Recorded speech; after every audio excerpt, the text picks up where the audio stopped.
My girlfriend invited her ex to draft night at my condo and then, without any hesitation, told me, "If you're uncomfortable, just leave." So I moved the entire party with one message and gave her 30 days notice to find a new place, which she did not take well at all. And yeah, sup Reddit, grab a snack because this one's a ride. So here's the deal. I'm Ethan, 32, male, and I'd been with Nicole for 2 years, and about 6 months into the relationship she moved into my place, and I genuinely thought we were solid. We had a routine that worked, we shared the same friend group, and I was dumb enough to tell myself that the little red flags I noticed along the way were just quirks and nothing more. Then, on one random Tuesday, she opened her mouth and said something so casually that it basically nuked our entire relationship in about 30 seconds. Let me walk you through it. I own a 2-bedroom condo in Austin, with a balcony just big enough for my smoker and 4 mismatched lawn chairs. A place I bought back in 2019 when mortgage rates were still survivable. Nicole moved in 2 years ago and paid a flat amount toward utilities, nowhere near market rent, and at the time it seemed like it worked, or at least I thought it worked. Our friend group has been running a fantasy football league since college. 12 people who are all completely convinced we actually know ball. We game together online a couple nights a week, enough to justify the Discord server that's been active since 2016. The core crew is me, Drew, Tasha, Mike, Jordan, and about 6 others who rotate between being active and lurking. Drew is my neighbor, a total chaos merchant who owns a dog named Brisket. And no, that's not ironic. Tasha is our 2-time league champion and the unofficial judge of all disputes. When Nicole and I started dating, she got absorbed into the group pretty easily, popping into Discord for party planning and logistics, and everyone liked her because she was good at that. Every August, we do draft night at my place. I fire up the smoker the day before, do brisket low and slow, and guard my dry rub recipe like it's a state secret. People bring laptops, we project the draft board on the TV, and we argue about sleeper picks until midnight, good people and good food coming together for our annual tradition of thinking we know what we're doing. This year's draft night was set for Saturday, with Nicole handling invite coordination and sides while I handled the meat and the tech. On Tuesday night, I was on the couch comparing brisket prices because adulthood apparently is having opinions about beef sourcing, while Nicole was on her phone half-watching some show. She said it the way someone mentions the weather, completely casual. "Oh, I invited Brandon to draft night." I stopped typing immediately because Brandon was her ex, the guy she dated for 4 years before me, the one she described in extensive detail as emotionally manipulative, obsessively jealous, and toxic enough that she'd cut off an entire friend group just to get away from him. The guy whose name used to make her physically tense, that Brandon. I looked at her and she didn't even look up. "Brandon, your ex?" I asked. "Yeah," she said, still scrolling. She told me he'd reached out a few months ago, that they'd been talking, that he was completely different now, had done a lot of personal work, apologized for everything, and that they were just friends, for a few months. She'd been in contact with him for months, and I was finding out 4 days before she wanted him sitting in my living room. I closed my laptop and asked her if she was serious, telling her she'd invited her ex-boyfriend to draft night in my condo and was only just telling me now. That's when she finally looked up, annoyed like I was being difficult about something simple, and said it wasn't a big deal, that he was just a friend, that she'd run into him last week and mentioned it, that he was into fantasy football now and it would be fine. She claimed she'd run into him at the coffee place near my office, a total coincidence, and sure, a guy she hadn't spoken to in years just happened to materialize at her specific coffee shop, and that somehow turned into a party invite, totally organic. I told her I didn't want him here, that this was my home, that I'd never met this guy, and that everything I knew about him came from her, and none of it was good. She put her phone down, and the annoyance sharpened into something colder as she said that was years ago, that people change, and that she wasn't going to uninvite him just because I was being insecure, because that would be humiliating. I told her I wasn't insecure. I was saying I didn't want her ex in my house. She stood up with her arms crossed and said he was coming, that she'd already told him, and that if I was going to be weird about it, maybe I should just go somewhere else for the night, go to Drew's, because it was only a few hours and she wasn't letting my paranoia ruin this. She told me to leave my own place so she could host her ex at a party I was throwing. And as I looked at her, I realized how messed up it was that she didn't even see the problem. I thought about the last 2 months, the late nights, her phone always face down, the vague weekend plans, and that's when it clicked. Not the full picture, because that would come later, but it was enough for me to know that whatever I thought this relationship was, it wasn't that. She was still standing there with her arms crossed, clearly waiting for me to apologize, negotiate, or do whatever she expected pushover boyfriends to do in moments like this. I didn't say anything. I just stood up, walked into the kitchen, grabbed my keys off the counter, and headed straight for the door. "Where are you going?"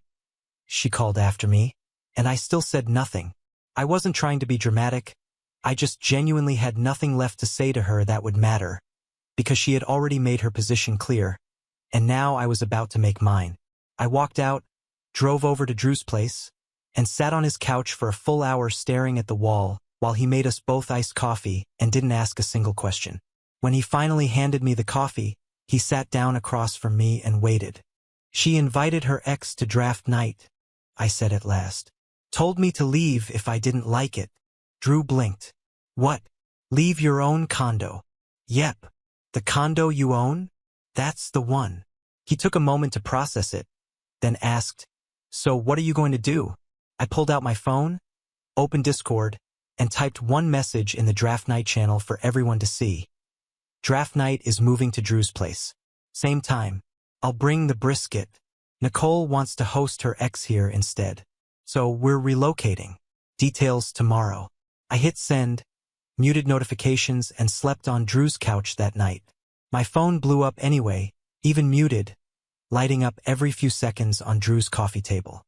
My girlfriend invited her ex to draft night at my condo and then, without any hesitation, escalating to angry, "If you're uncomfortable," and landing squarely in threatening territory. So I moved the entire party with one message and gave her 30 days notice to find a new place, which she did not take well at all, higher with every buzz.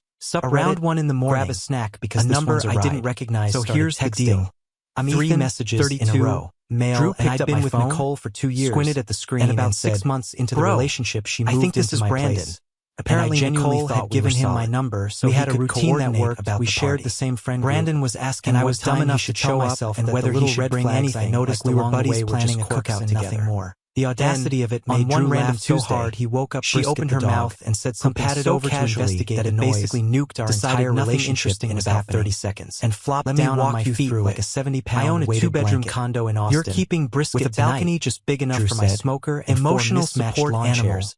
Non-negotiable. I bought back in 2019 when mortgage rates were still survivable. Importantly, Nicole moved in 2 years ago and paid a flat amount toward utilities. The next morning was going to be interesting. And at the time, it seemed like it woke me up, or at least 6:45, by dropping his phone has been running a fantasy football league since college. Check the server. 12 people who are all completely exploded overnight. No ball. With 47 we game together online a couple nights a week alone. Enough to justify and saw that Drew had posted around 11:45 the night before. The core crew is me, my place is locked Drew, in. Tasha, Smoker, Mike, Transport, Jordan, happening and about tomorrow. 6 others who rotate between being active and lurking. Then Tasha jumped Drew is my neighbor. Wait, a total Brandon, chaos merchant, the one who owns from the horror named Brisket.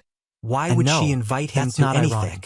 Mike Tasha is our 2-time league champion popcorn, and the unofficial judge of all the actual draft. When Nicole and I started dating, were people she got absorbed into the Drews pretty easily. Jordan confirming he was still bringing the party planning and logistics, and someone started and everyone liked her because she was good and should be auto-drafted. Every August, we do draft night as punishment for existing. I fire up 12 smoker the day before, appeared within an hour. Do brisket low and slow, then the real chaos and guard my dry rub recipe. Nicole had seen my message around midnight. People bring immediately started posting the draft board on the TV, which was a tactical error because that channel has more lurkers, and she was never going to win a popularity together for our annual tradition of thinking. She posted 4 messages. This year's draft night was set for Saturday. First, that there must be handling invite coordination, and second, that she never told anyone to leave. On Tuesday night, I was on the couch comparing brisket prices because adulthood apparently is having opinions about beef unfair, and I was blowing things out of phone half watching some show. Fourth, asking if we could please someone mentions the weather because completely casual. The responses were I invited Brandon to draft night. Mike replied with a single thing because Brandon was her ex. Jordan the guy she dated for 4 years be providing snacks. The one she described in extensive detail as emotionally someone I didn't even recognize, obsessively jealous, a meme of a woman enough that she cut off an entire friend group just to get away from him. Tasha did what Tasha, the guy whose name used to make her physically tense. She pinned my original message. I looked at her and she didn't even look up. For context, Ethan was asked to leave his own condo so Nicole could host her ex. Still scrolling. He declined and she told me he reached out a few months ago. That's the whole whole they'd been talking, that he was completely different now. Nicole had done a lot of personal work, apologized posting for 3 more times, and that they were just Tasha was taking sides for a few months. And whether the mods she'd been in contact with one person's narrative dominate the server. And I was finding out 4 Tasha days responded with a single message sitting in my living room. This is your warning. I closed my laptop and asked her if she was serious, or take a break from the channel, telling her she'd invited her ex-boyfriend to draft night in my condo. And was only just showed me another set of DMs. That's when she finally looked up. Brandon had like I was being difficult about something simple, probably said it wasn't a big deal, that he was just trying to recruit him as a neutral party. Run into him last week and mentioned there was another side that he was into story and whether Drew thought Nicole was being treated fairly. She claimed she'd run into him at the coffee place near my office, a total just leaving the guy on read like a guy she hadn't spoken to in years. I handed Drew his phone back and shook my head. Coffee shop. Tasha's a legend turned into a party invite, totally organic. And she's been running that server. I told her I didn't want him here since 2018. That this was my home, which meant Nicole never met this guy. And Drew everything was already I knew about in the kitchen making more coffee, and none of it was good. Also, your girlfriend tried to DM me at 2 and the annoyance sharpened into something me colder, to be reasonable and convince you to move the party people back. Change, and I left her that she wasn't going to uninvite him just because I was she and Brandon could at least come to my place for the draft. I told her I wasn't insecure. That read too. I was saying I didn't want her ex in my house. I drove back to my condo around 8. She stood up with her arms and Nicole was waiting. He was coming, clearly awake. She'd already told him, pacing with her phone, and that if I was going to be weird about it, the moment I walked, maybe I should just go somewhere else for the night, go to Drew's, because it was only a few hours. The body language of someone who just wants to work things out. She told me to leave my own place so she could host her last night got out of hand, and she didn't mean for any of this to happen. And as I looked at her, and this was the Nicole I realized how messed up it was, the warm, that she didn't even reasonable see the girlfriend who I just thought about the last 2 months, everyone to get along, the late nights, but I told her there was nothing to talk about. That draft night was at Drew's, and she could do whatever she wanted at the condo on Saturday. Not the full picture, and her face that would come later. Something hard underneath for me to know that whatever I thought this relationship girlfriend mode, and said she understood I was upset. She was still standing there with her arms crossed, and she was trying to be mature, clearly waiting for me to apologize. That I was the one who made it public, negotiate, humiliated her, or do whatever she expected pushover boyfriends to do in moments like this. And when I said I didn't say anything, she might be more comfortable. I just stood up. She snapped that it wasn't the kitchen thing. And when I said it was exactly the same thing, she stared at me straight for the door. Where are you going? That if I wanted to make this a whole thing, then fine. And I still said she lived here too, and I wasn't trying to be dramatic. I told her I wasn't kicking her out. I just genuinely had nothing left to say to her. That she was welcome to stay, and Brandon because she had already made her position clear. Place to. And now I was about to make mine. They had a wonderful evening. I walked out. And I drove over to Drew's bedroom to grab clean clothes, sat on his couch behind me. I heard her voice shift again as she got on the phone, while he made us both iced coffee, already pivoting to the next play, a single question, asking Amber to come over because I was being completely unreasonable. He sat down across and she didn't feel safe and waited. Lining up, she invited her ex playing the draft to someone who'd believe her. I said at last. The two-faced thing told me to leave if I didn't like it. And I grabbed my stuff and headed back to Drew's. What? Because whatever leave your own was about to happen with Amber wasn't going to involve the condo you own. Saturday arrived and it was draft night at Drew's. He took a moment to process it. Later I heard what happened at my condo. Pieced together what are you going to do? Haley, who was still talking to Nicole then, opened Discord, and from Drew, who got an unhinged one message in the draft night channel Nicole everyone decided to host anyway. Setting up the living room like a party was happening with bowls of chips and a vegetable tray and everything arranged. Nicole wants to host her in a group chat for work. So we're relocating. She was hosting a low-key get-together with good snacks. I hit send and nobody came. Muted notifications either because they had other plans or Drew's desperation or both. My phone blew up anyway. People were obviously even muted. But she committed so every few stayed out, and Brandon showed up early, 2 hours early, sitting on my couch eating my chips at 4:30 waiting for a party that was never going to happen. And the first hour was fine with Nicole in hostess mode keeping conversation going and probably still convinced people would show up, but by 6 Brandon got antsy, checking his phone, looking at the door, asking when the rest of the group was arriving, and she told him some people might be running late, and he asked how late since the draft started at 7, and she said there might have been schedule changes. And around 7 the draft officially started at Drew's where everyone actually was. While Brandon sat in an empty living room with a vegetable tray and started texting Drew, messages Drew later showed me that were pure gold, asking at 7:12 if there was another location, at 7:34 whether people were coming to her place, or at 7:58 if the draft was happening somewhere else because nobody was there, and Drew didn't respond, just left them on read. And back at the condo Brandon eventually asked Nicole if this was the party. And she tried to play it off as a miscommunication and suggested they could still have a nice evening just the two of them, which confused him because he thought it was a whole group thing with 15 people. And when she said plans changed and he asked change to what and pointed out it was just them eating chips, she asked if that was a problem, and apparently it was because he spent the next hour on his phone getting more awkward while she tried to salvage the vibe with music, a movie, small talk about his crypto portfolio that went exactly how conversations about crypto portfolios usually go. And around 8:30 he said he had to leave because something came up with his roommate, very urgent, and she walked him to the door, and according to Haley the goodbye was painfully brief. And after that Nicole sat alone in the condo surrounded by untouched snacks while her phone stayed silent. The party she hijacked happening without her and the ex she chose over her boyfriend bailing after 4 hours of awkward silence. The social media post about her fun night in that she drafted never got published, and meanwhile, at Drew's apartment, there was absolute chaos in the best possible way, with 14 people packed into his living room, laptops everywhere, cords running in every direction, and someone had brought a power strip that immediately became the most valuable object in the room. The draft board projected on Drew's TV, while Jordan's queso dip was getting demolished and Tasha was dominating the draft with surgical precision as everyone else scrambled, and I manned the brisket, which had transported mostly beautifully in Drew's cooler except the lid popped open during the drive and one of the end pieces slid onto the floor of my car. And Drew's dog Brisket considered this a personal gift and ate it before I could react. And I wasn't even mad because that dog had earned it. And the vibe was good, better than good, with people relaxed, laughing, roasting each other's draft picks in real time. Mike's headset still echoing while he took the mockery in stride, Jordan claiming his queso recipe was a family secret while 3 people immediately started trying to reverse engineer it, and around round 4 Drew's Wi-Fi decided to have a moment, the connection dropping for about 90 seconds, and when it came back the auto-draft had selected a kicker for me in the 4th round, a kicker, and the room erupted. Mike laughed so hard he choked on a chip. Drew apologized profusely while also clearly finding it hilarious, and I'd have to live with this for the entire season as the nickname started immediately, Kicker King, someone calling me from across the room, and within 10 minutes Tasha had changed my Discord handle to Round 4 Kicker, Mike suggesting we make it a rule that whoever finishes last next year has to draft a kicker in Round 4 as punishment, the vote passing unanimously, and Drew's Wi-Fi had achieved what Nicole couldn't, actually ruining something for me. But honestly it was funny enough that I didn't care, and around 9 someone's phone buzzed, then another, then mine, as Nicole had posted in the general channel again a long message this time, writing that she was really hurt by how this was handled, that she'd always tried to be a good partner and friend to the group, that all she did was invite someone to a party and now she was being treated like a villain, that she thought we were all adults who could handle that she believed there had been manipulation happening behind the scenes, that she wasn't going to defend herself anymore and just wanted us to know her side. And the room went quiet for about 3 seconds because everyone had seen it at the same time, Jordan, who's generally the peacemaker type, saying, I mean, should someone maybe check on her? This seems like a lot. While Tasha didn't even look up from her laptop and told him she told him to leave his own condo for her ex. He left. Now she's upset the party happened without her. That's the whole story. And Jordan nodded slowly and said, yeah, okay. Fair point. And then Tasha unmuted her mic on the voice chat we'd been running in the background and said, I'm deleting that message. It's off topic for the channel and we're in the middle of a draft.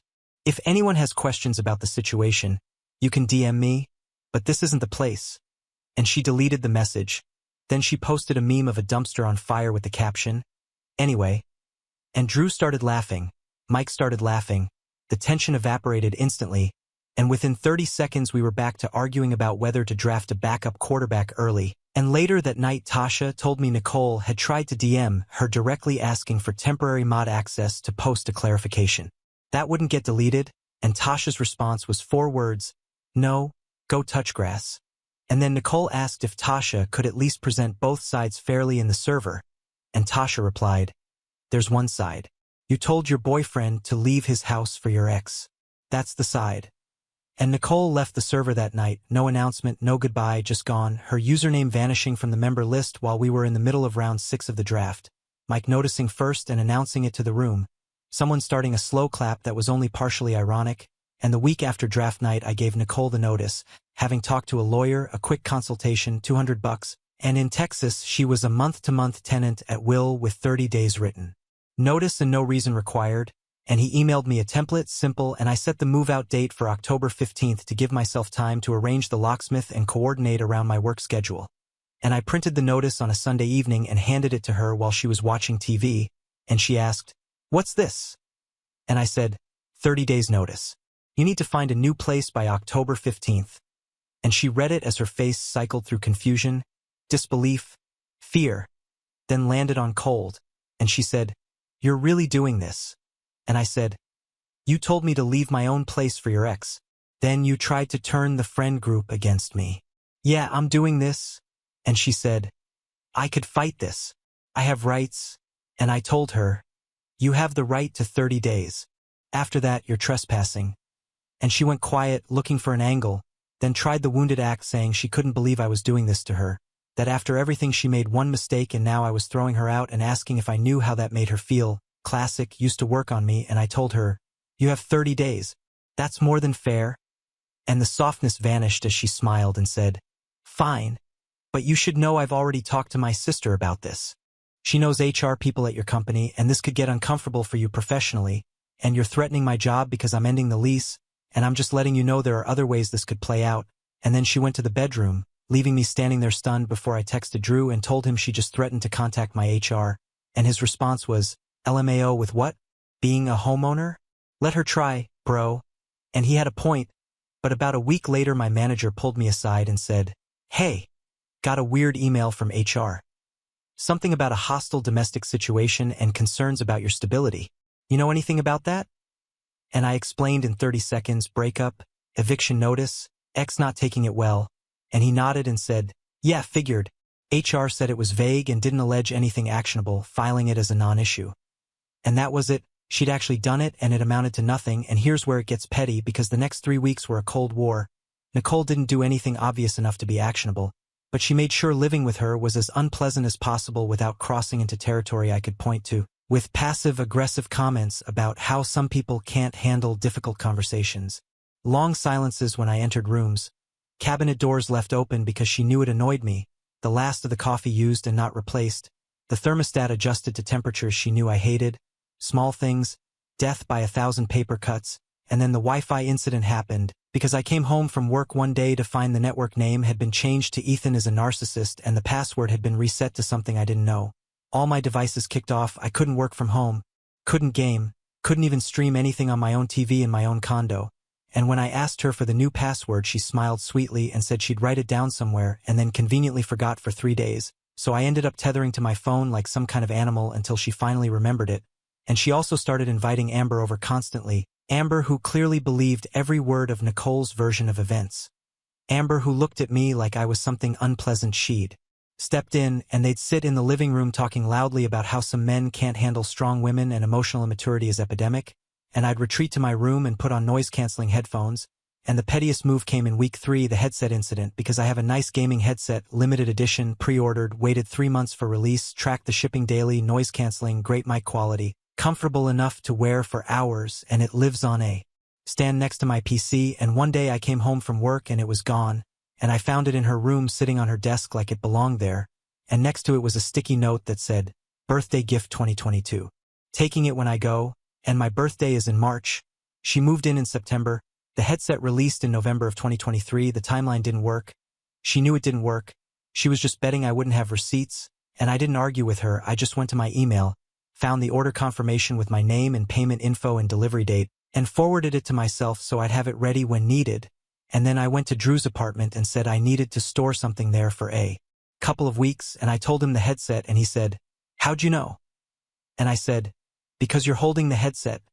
And yeah, I put it on his shelf behind some books where it wouldn't be obvious, and the next day Nicole noticed it was gone from her room, and she didn't say anything directly, just gave me this long evaluating stare over breakfast like she was recalculating something, and the fake birthday claim was never mentioned again, and on day 22, with 8 days left on the notice, I was just trying to fix my Netflix recommendations which had gone completely insane, reality dating competitions, couples therapy documentaries. My algorithm convinced I was deeply invested in whether some guy named Chad would find true love on a tropical island, and I figured Nicole's watch history was bleeding into my recommendations, so I logged into my account settings to fix it, because we still shared the account since I hadn't had the energy to deal with administrative tasks. While living through a Cold War, and that's when I saw the activity log, because Netflix tracks everything, what profile watched what, when, and on which device, and I'd never looked at the screen before, but it was all there in brutal detail. And Nicole's profile showed viewing sessions at times that didn't match where she was supposed to be. 2 episodes of some drama at 11 at night on a Wednesday back in March. And I remembered that night because she'd said she was staying at Amber's since. They had an early brunch thing the next day, but the device wasn't Amber's TV, it wasn't Nicole's laptop or tablet either. And the device was listed as Brandon's Fire Stick because Netflix pulls device names from your Amazon account, so Brandon had literally named his streaming device after himself, a genius move that honestly really helped me out. And I stared at my phone screen for a very long time, scrolled further back, saw more sessions in February, January, December, going back almost 8 months, always the same device name, always on nights she told me she was somewhere else, gym nights, girls' nights with friends, sister visits, work events, and every excuse she'd given me for the past year. Every story about where she was going had apparently been a lie. The recent reconnection she described, the one she claimed happened a few months ago after a coincidental coffee shop encounter, was at least 8 months old, which meant the coffee shop thing was staged. The he's changed narrative was rehearsed, and the whole thing was a production because the draft night invitation wasn't impulsive at all. The party was supposed to be her soft launch, a way to introduce him as just a friend, get everyone comfortable with his presence, so when she eventually made the switch the timeline would look natural, and she wasn't just entitled. She was running a long con and she'd gotten sloppy because she didn't think I'd ever look at something as mundane as streaming account settings. And I didn't confront her that night. I sat on the information for about 18 hours, and the next evening she came home from the gym around 8, all cheerful energy and good vibes, said hey while dropping her bag, told me she was thinking we could watch something tonight and clear the air a little. The audacity of standing there offering a peace gesture while the evidence was sitting in my phone. And I said sure, let me pull up Netflix, grabbed the remote, opened the app, navigated to account settings, found the manage devices page and let her see what I was looking at.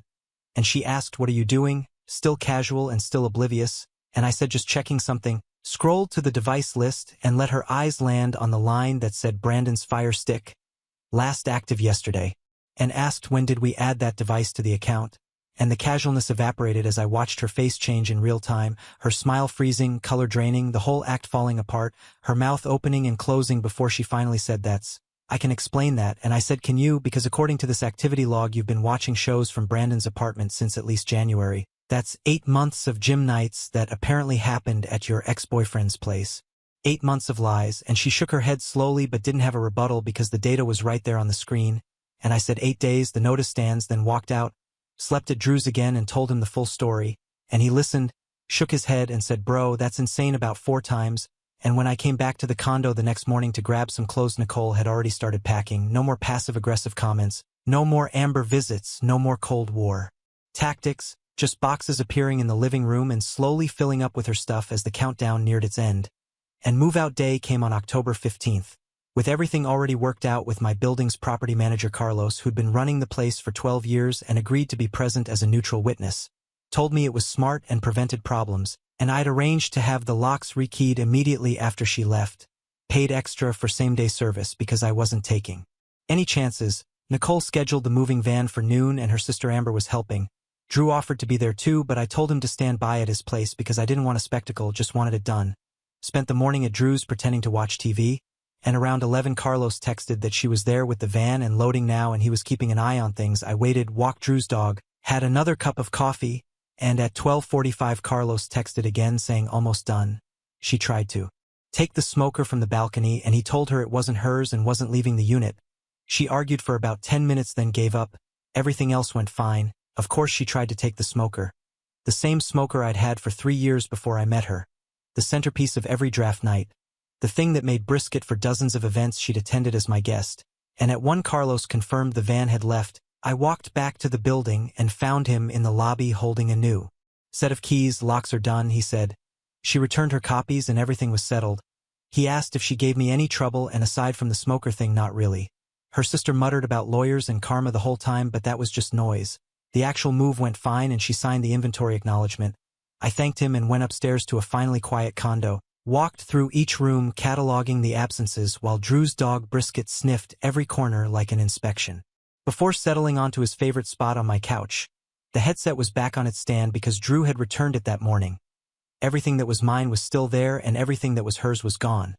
And the first thing I did was open my laptop, go to Netflix account settings, scroll to manage devices and see Brandon's Fire Stick still sitting there like a digital artifact of betrayal.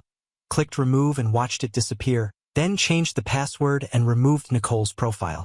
Entirely, 2 years of watch history, her algorithm, her recommendations wiped, and she'd find out the next time she tried to log in from wherever she was staying, probably Brandon's place, probably that night.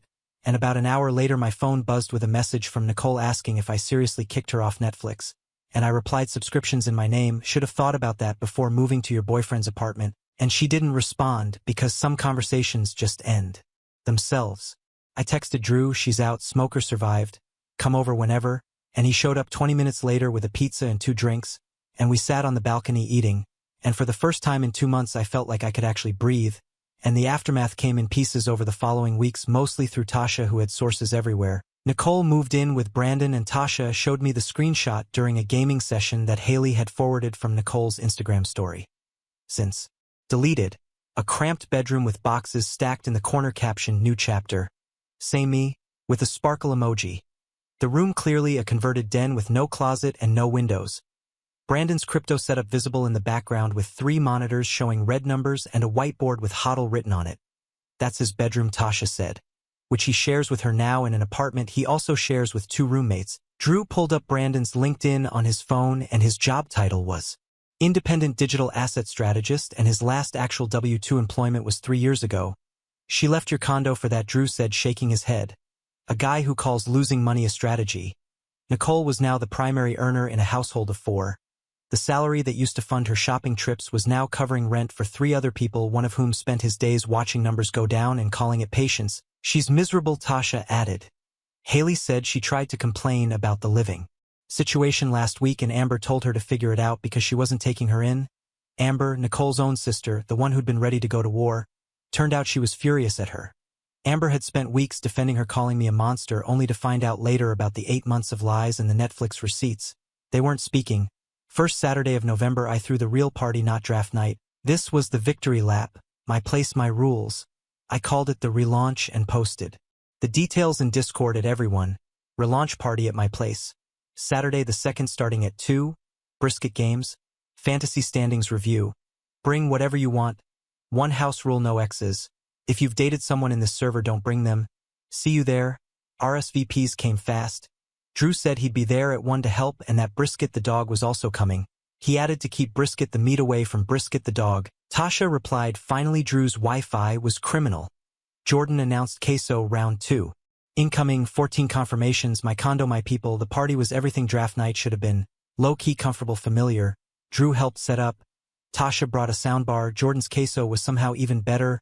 Mike's headset finally worked, and everyone gave him a standing ovation that was about 40% sarcastic. The brisket was perfect. 14 hours in the smoker, bark so good people were fighting over the end pieces. Late in the evening, Drew raised his drink. To the man who knows when to relocate a party and when to relocate a whole relationship, everyone laughed, Tasha added, and to the brisket, the real MVP. Later, when most people had left and it was just me, Drew, and Tasha cleaning up, she mentioned something. Nicole tried to start a new Discord server, invited some of the fringe people, called it a fresh start community. How'd that go? 3 members, her, Amber and Brandon, except Amber left after a week because they're still fighting, so now it's just Nicole and Brandon posting memes to each other in a dead server. I nodded and threw another handful of paper plates into a trash bag. The whole thing was finally over. Guys, we are so close to hit 100,000 subscribers on this channel. If you are not subscribed to the channel, please consider subscribing. It really helps hit that 100,000 mark. Thanks for making this dream come.